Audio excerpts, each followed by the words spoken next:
La Terra contiene l'origine di tutte le cose e da essa nascono la vita e la forza vitale che nutre e sostiene il mondo. Scrive così il filosofo e medico Empedocle nel testo Purificazioni, nel V secolo a.C.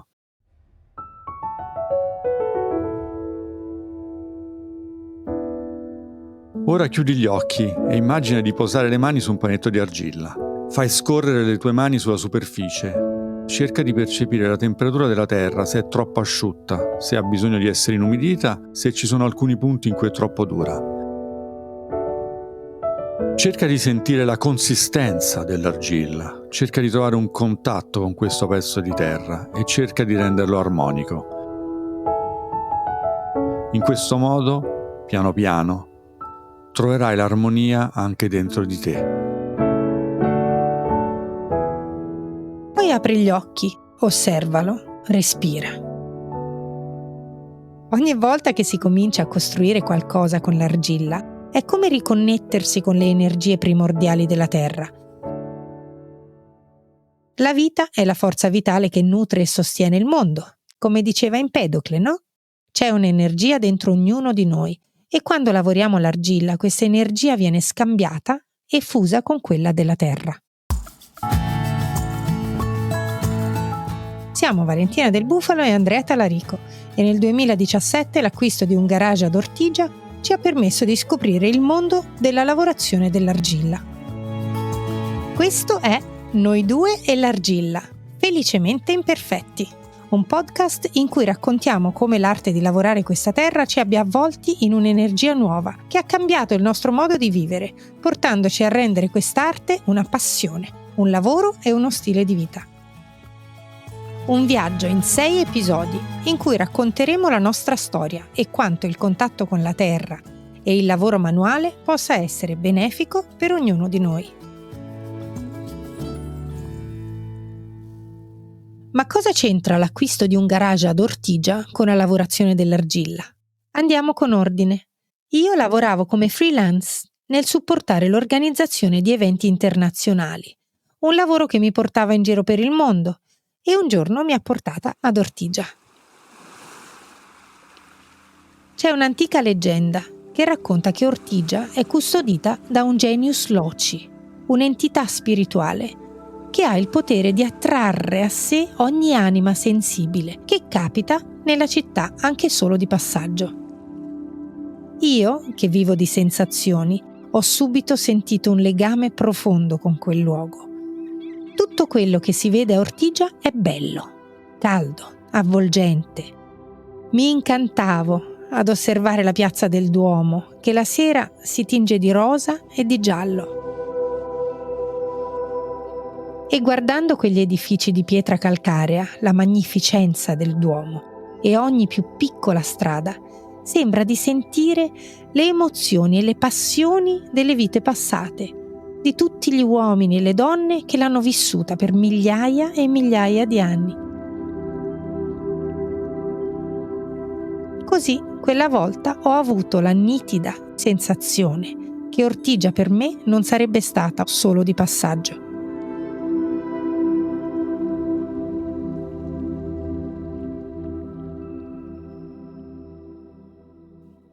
Quando, dopo l'evento, sono tornata a Roma, ho subito detto ad Andrea mio, è così che chiamo sempre mio marito, che saremmo dovuti tornare ad Ortigia assieme al più presto. E non so se sia davvero il richiamo di un'entità antica, la luce dorata dei tramonti o la ricchezza della sua storia, ma anche mio marito ha subito il fascino dell'isola. Così abbiamo deciso di acquistare una casa proprio lì. Ecco che arriviamo al garage. Vicino alla nostra casa c'era un basso, cioè un locale che si affaccia sulla strada. Aveva la saracinesca sempre abbassata, con affisso un cartello con la scritta sbiadita vendesi e sotto c'era un numero di telefono. Incuriositi abbiamo telefonato. Dopotutto a Ortigia è complicatissimo parcheggiare. Un garage poteva tornarci utile. Al telefono i proprietari ci hanno detto di non avere modo di aprire il garage per mostrarcelo. Così abbiamo deciso di acquistarlo a scatola chiusa. Chissà, forse anche in questo caso qualche misteriosa energia ci ha richiamati verso il nostro destino futuro, ma sta di fatto che ben presto quel basso ci ha riservato una sorpresa. Al catasto non era un garage, ma una bottega. Io credo che nella vita le cose non capitino per caso. Così mi sono lasciata trasportare da quella combinazione di eventi. Mi ha sempre affascinata la ceramica e così ho detto a Andrea mio: ma che ci importa? Apriamo una bottega e vendiamo le nostre ceramiche. E no, nessuno di noi due aveva mai provato a lavorare la ceramica prima. Così, tornati a Roma, ho subito cominciato a frequentare un corso di ceramica e ho scoperto di avere un bel talento, nonostante avessi zero esperienza. Ma soprattutto, la prima volta che ho posato le mani sull'argilla, ho sentito tutta l'energia contenuta nella terra, la sensazione di poter fare qualsiasi cosa, e ben presto, da un hobby, si è trasformata in una vera e propria passione.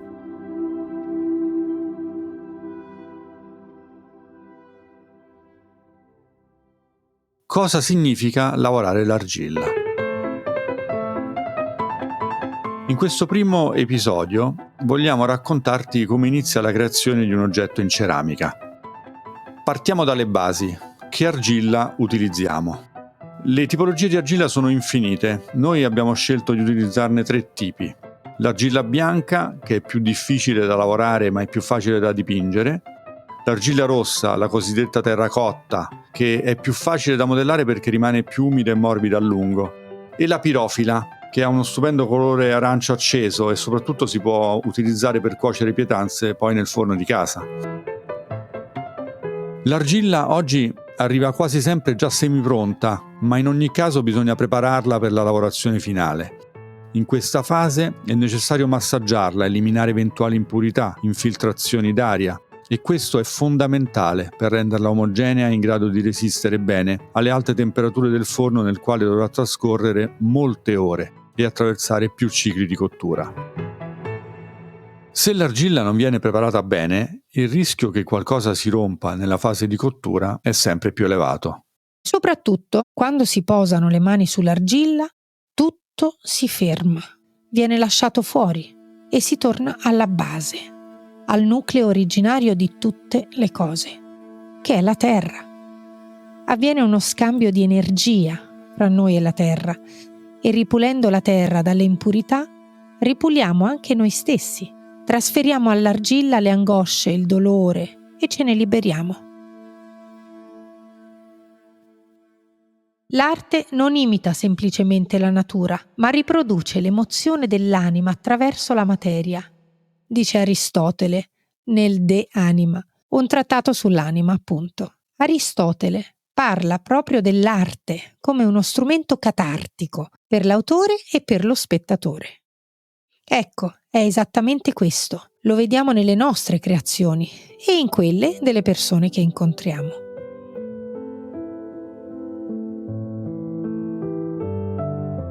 Pensa che un giorno è venuta nella nostra bottega ad Ortigia una ceramista e ci ha mostrato le sue creazioni.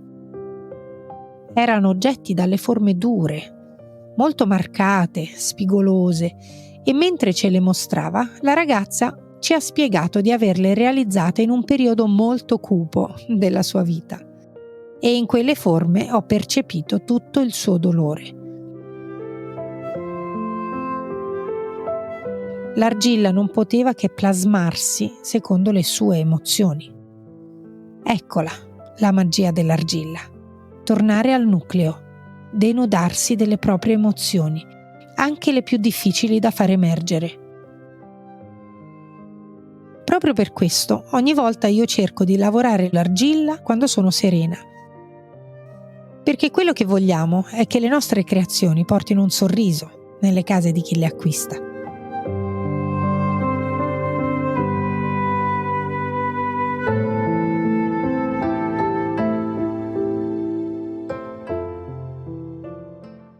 Proprio come l'argilla deve essere lavorata e levigata per poter diventare qualcosa, lo stesso vale per noi umani. Quando veniamo al mondo è come se fossimo panetti di argilla grezza e crescendo ci plasmiamo, ci trasformiamo e cerchiamo di imparare ad attutire le crepe create dal dolore e dalle delusioni, o proviamo a renderle punti di forza. Cerchiamo di levigarle e renderle parte della nostra bellezza, che non è sinonimo di perfezione.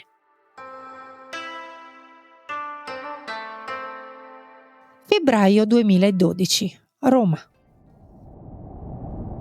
Quell'anno c'era un freddo insolito nella capitale, quasi come se la natura volesse essere lo sfondo perfetto alle difficoltà della mia vita. Era un periodo tremendo. La morte di mio papà mi aveva segnata molto. Ero sola e cercavo di dividermi fra il lavoro e i 4 figli da crescere. Dato che ho sempre cercato di affrontare i momenti difficili lasciandomi trascinare dal mio innato entusiasmo, cosa c'è di meglio di una bella festa in maschera con gli amici di una vita? Mi sono messa subito all'opera. Ho preparato io stessa le decorazioni per la festa e ho invitato alcuni amici miei e di mio fratello, tra i quali anche Andrea, che ancora non chiamavo Andrea mio. Sapevo che anche lui non stava passando un bel momento e una bella festa non poteva che fargli bene. Valentina insisteva tanto con questa festa, ma stavo vivendo un periodo difficile, mi stavo separando e l'idea di vestirmi da pirata era l'ultima cosa che mi balenasse per la testa. A volte, lavorando l'argilla, capita che si cominci con l'idea di realizzare una tazza e si finisca poi col fare un piatto. L'argilla ci guida e a volte decide per noi. Così è la vita, che spesso non va come la pianifichiamo. Tornando alla nostra storia, è proprio in quel momento così difficile che Valentina è piombata nella mia vita. Era bellissima e la sua luce e il suo entusiasmo mi affascinavano e mi spaventavano. Alla fine però mi sono lasciato travolgere dalla sua energia e mi sono presentato alla festa, ma in giacca e cravatta. Knew I'd make you mine, never leave your side.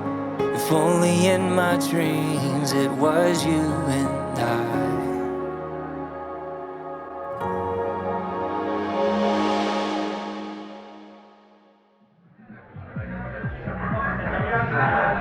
La festa era iniziata da un po'.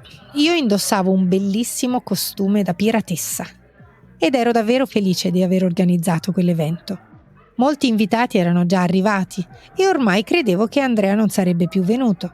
Peccato, gli avrebbe fatto davvero bene distrarsi un po'. Ma poi, eccolo, suonano alla porta, vado ad aprire e lui mi viene incontro con la sua gentilezza e i modi garbati.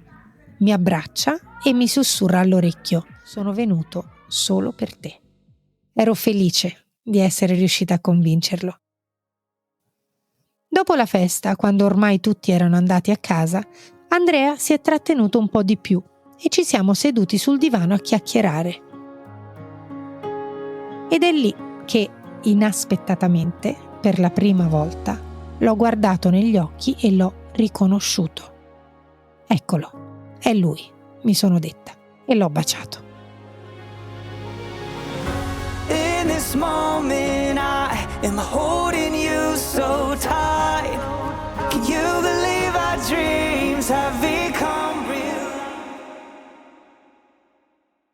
Il momento della cottura dell'argilla è fondamentale. Infatti, solo se abbiamo lavorato bene nella fase iniziale, la nostra creazione sopravviverà, diventerà robusta e resistente. Valentina ed io ci eravamo già frantumati e ricostruiti più volte, ma in quel momento, su quel divano, abbiamo capito. Eravamo noi due insieme la nostra base solida ed è solo riconoscendoci che siamo riusciti a fortificarci e a resistere alle prove più dure.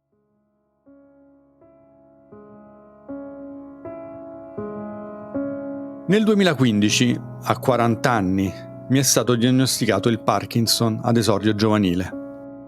Può sembrare banale, ma questo scossone che la vita mi ha dato mi ha permesso di cambiare la mia prospettiva. Quello che ho capito ammalandomi è che la vita va vissuta, non solo passando il tempo, ma va vissuta veramente. Una malattia non è sicuramente una cosa piacevole, ma non deve per forza essere soltanto un elemento negativo. Siamo avvolti da questo involucro che è il nostro corpo fisico, un sistema complesso che può capitare che si ammali. E allora dobbiamo cercare di tirare fuori tutto quello che abbiamo dentro, cogliere tutte le opportunità che la vita ci presenta. Mi viene in mente una frase di Confucio, a cui tengo molto.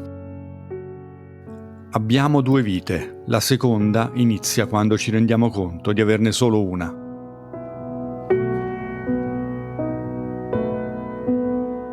La malattia mi ha permesso di cominciare a vivere la mia seconda vita, dandomi l'opportunità di reinventarmi e scoprire lati di me che forse non avrei mai potuto conoscere, la capacità di disegnare, di lavorare la ceramica, di esprimermi. Trasformare questa diagnosi in un'opportunità sarebbe stato impossibile senza avere Valentina al mio fianco. Ti ricordi il basso di cui abbiamo parlato all'inizio? Ecco, lo abbiamo acquistato poco tempo dopo la mia diagnosi, quando i primi sintomi della malattia cominciavano a essere evidenti, il tremore aumentava e facevo molta fatica a scrivere. Così Valentina mi ha dato una penna e un foglio e mi ha detto: «Dai, disegna». Così ho posato la penna sul foglio, mi sono lasciato trasportare e ho dato sfogo alla mia espressione artistica. Io ho sempre lavorato in una multinazionale che si occupa di software e prima di allora non mi era mai passato per la testa di dedicarmi all'arte. Tantomeno avrei immaginato che i miei disegni piacessero così tanto. Ancora mi stupisco di quanto siano apprezzati dai clienti quando li vedono stampati sulle magliette che vendiamo nella nostra bottega.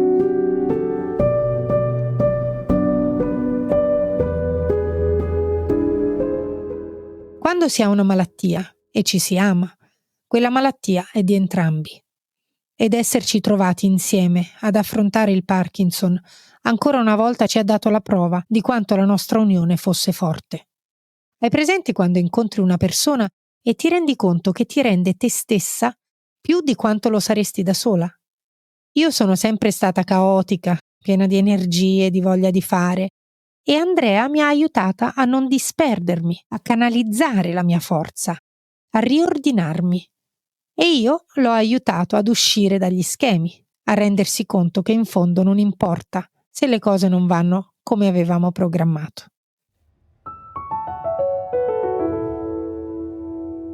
Posare le mani sulla terra, lasciare fuori tutto il mondo, iniziare a lavorarla, poter creare qualsiasi cosa, è una sensazione più terapeutica di quanto si possa immaginare. Tanto che nel 2023 abbiamo deciso di organizzare anche dei workshop, proprio per trasmettere agli altri il potere benefico della ceramica. Durante i nostri corsi abbiamo avuto la prova di quanto possa essere terapeutico tornare a contatto con la terra, con quello che è il nucleo di tutte le cose. E oggi vogliamo trasmettere questa ricchezza anche a te che ci stai ascoltando.